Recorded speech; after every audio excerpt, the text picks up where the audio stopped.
warahmatullahi wabarakatuh. Perkenalkan, nama saya Zidan Farasal Sapila dari Prodi PGMI 3B dengan NPM 2230130139 akan membuat video mengajar tentang materi kitab-kitab Allah kelas 4 fase B. Terima kasih. Assalamualaikum warahmatullahi wabarakatuh. Halo anak-anak, jumpa lagi dengan Ibu Farah di pertemuan kali ini. Di pertemuan kali ini, Ibu akan menjelaskan tentang kitab-kitab Allah. Mungkin dari kalian sudah mengenal apa itu kitab-kitab Allah.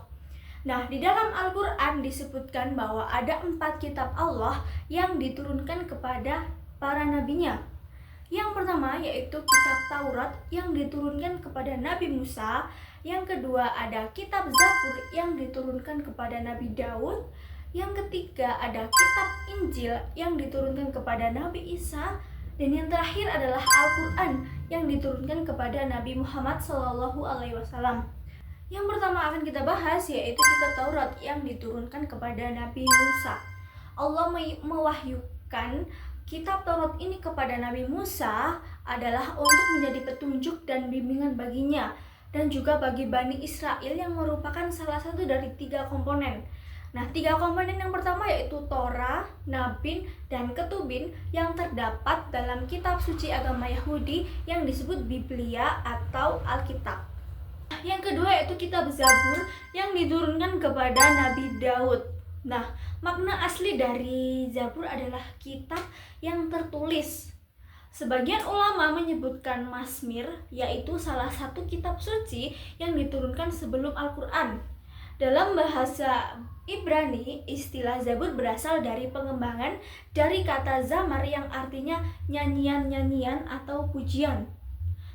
Zabur merupakan kitab suci yang diturunkan Allah kepada kaum Bani Israel tetapi melalui utusannya, yaitu Nabi Daud. Tadi kan sudah dijelaskan kalau misalnya kitab Zabur ini nyanyian-nyanyian atau rohani gitu ya. Terdapat juga nyanyian rohani yang disenandungkan oleh Nabi Daud yang terdapat dalam kitab Zabur, yaitu ada 5. Yang pertama yaitu nyanyian untuk memuji Tuhan atau yang biasanya disebut dengan liturgi. Dan yang kedua ada nyanyian perorangan sebagai rasa syukur. Yang ketiga ada ratapan-ratapan jamaah. Yang keempat yaitu ratapan dan doa individu. Dan yang kelima yaitu nyanyian untuk raja. Itu tadi ada 5 nyanyian rohani yang disenandungkan oleh Nabi Daud di dalam kitabnya, yaitu kitab Zabur. Untuk selanjutnya kita akan membahas kitab Injil yang diturunkan kepada Nabi Isa. Yang ketiga yaitu kitab Injil, atau biasanya teman-teman itu bilangnya kitab Injil itu adalah kitabnya umat Kristen ya. Kitab Injil ini diwahyukan oleh Allah kepada Nabi Isa, yang dimana kitab Injil ini memuat perintah-perintah Allah agar manusia itu tidak mengesahkan dan tidak menyekutukan Allah dengan suatu apapun itu. Penjelasan ini juga sudah tertulis di dalam kitab Al-Quran, tepatnya pada surat Al-Had ayat 27.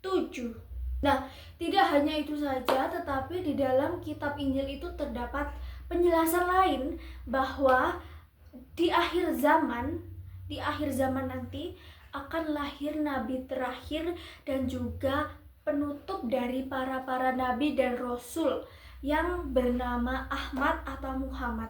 Yang kita ketahui bahwa nabi terakhir kita yaitu Nabi Muhammad SAW. Jadi nabi terakhir Muhammad SAW itu sudah dijelaskan di dalam kitab Injil yang sudah disampaikan oleh Allah.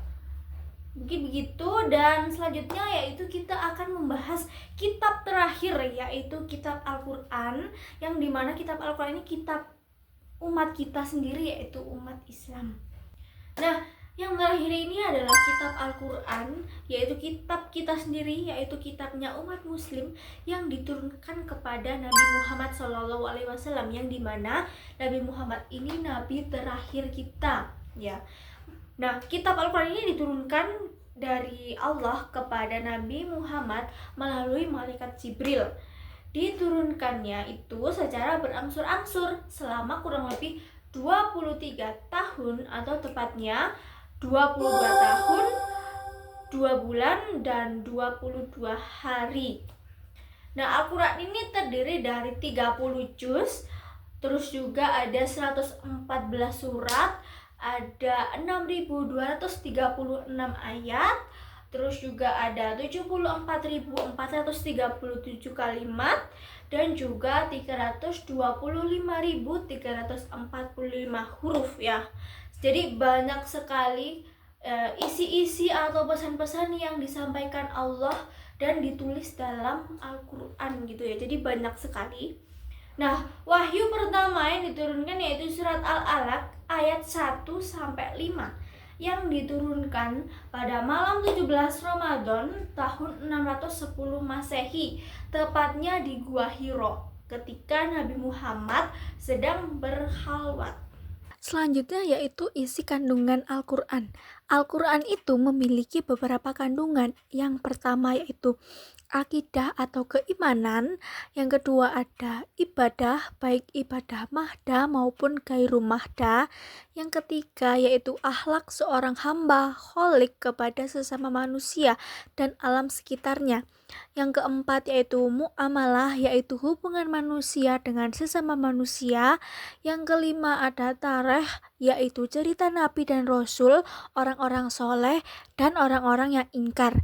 Dan yang terakhir yaitu semangat mengembangkan ilmu pengetahuan. Nah, itu tadi adalah isi kandungan dari Al-Quran. Nah, selanjutnya yaitu keistimewaan kitab Al-Quran. Kitab Al-Quran memiliki beberapa keistimewaan, yaitu yang pertama sebagai petunjuk dan rahmat bagi orang-orang yang beriman dan bertakwa.